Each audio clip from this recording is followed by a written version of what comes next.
On Colombia's efforts to negotiate with the ELN. I'm joined by Peter Vincent. He served with the U.S. Justice Department as a judicial attaché at the U.S. Embassy in Colombia. He's now an Assistant Director General with Borderpol, an international security organization. Let's start there. It's interesting. A spokesman for the ELN said earlier, I was reading this, that Sanchez should not be turned into noise that affects the beginning of negotiations. I guess it's how you view it, either side. Is it going to be a major sticking point, or do you think that they can get this thing resolved rather quickly?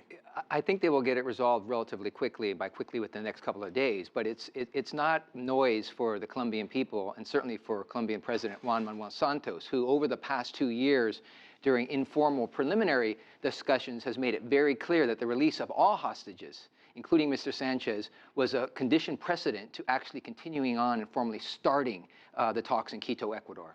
And Peter, we want to use your history with Colombia because you do know a little bit about it. I was reading, this is not something new. The governments there have been trying to negotiate with the ELN about 7 times now. What's been the sticking point that have prevented them from putting down the weapons and signing a deal? The ELN and the FARC are different in many ways. They both, however, started off in 1964 as Marxist-Leninist organizations fighting a democratically elected government in Colombia. The difference is that the ELN was not only a Marxist-Leninist organization, but it was started by radical priests, liberation theologists. And so the ELN, although its numbers are much smaller than that of the FARC, only about 2,000 armed combatants, is much more ideologically committed to Marxist-Leninism as well as to the theory of liberation theology. So talk to me about this dual track. Santos obviously wants this legacy as the man who brings peace to Colombia. The FARC deal, as we know, went down in flames at the ballot box. They're still trying to salvage that. They're trying to do this.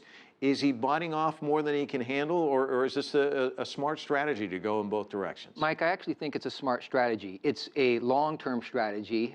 He understands that getting a deal with the ELN will actually be much more difficult, even though the numbers are smaller, than getting a deal with the FARC. Of course, he has been through an emotional ringer, as has the entire population of Colombia, with the ceasefire with the FARC, with the signing of the accords, with the Constitutional Court decision, and then, of course, with the plebiscite fail, essentially on October 2nd.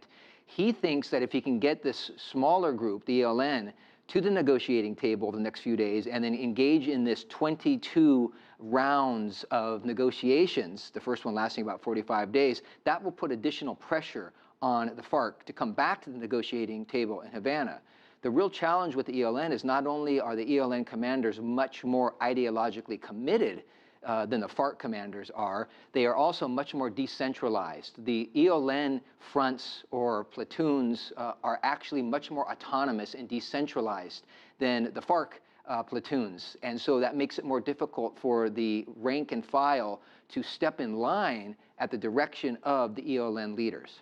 You and I have watched all of this. I mean, the Havana was years, and I mean, they got into the weeds, agrarian reform and everything. I mean, is it going to be similar with the ELN? I mean, is it going to be a painstaking process? Mike, it will be a painstaking process. However, President Santos is looking at, as you pointed out, burnishing his legacy. He is a Nobel Prize winner now, and he is richly deserving of that particular award. By the way, he has donated the entire, just short of $1 million to the victims of the war in Colombia. What he has is about 2 years left to build his legacy before he is out of office. So it will be a painstaking process, but by definition, in order to help President Santos burnish his legacy, it cannot last longer than 2 years. And that will put additional pressure on the ELN leadership as well. So which one do you see basically coming to a conclusion sooner? The FARC, I mean, they're so close already, but I imagine there's still got to be some contours worked out. As you look at both of the negotiations, where do you see them? Mike, it's an excellent question. I actually see all that will be more complicated, the ELN matter resolving quicker. The main reason for that is that the FARC leadership has agreed to extend the bilateral ceasefire through the end of 2016 to the end of this year. There is no ceasefire of any sort right now between the government of Colombia and the ELN. Therefore, there is great pressure to resolve the matter as quickly as possible. The FARC leadership will stand by, they will watch what happens, and then they will follow the lead, essentially a model where hopefully there is a successful negotiation between the ELN and the government of Colombia. One final question before I let you go. As a man who has lived in Colombia, has seen it go through so much pain and agony over the years, What's your feeling as you watch things kind of starting to fall into place? I mean, we can be perhaps a little too optimistic, but one has to think this is kind of turning a new page in the country. I am still hopeful and optimistic. This has been an emotional roller coaster for the Colombian people.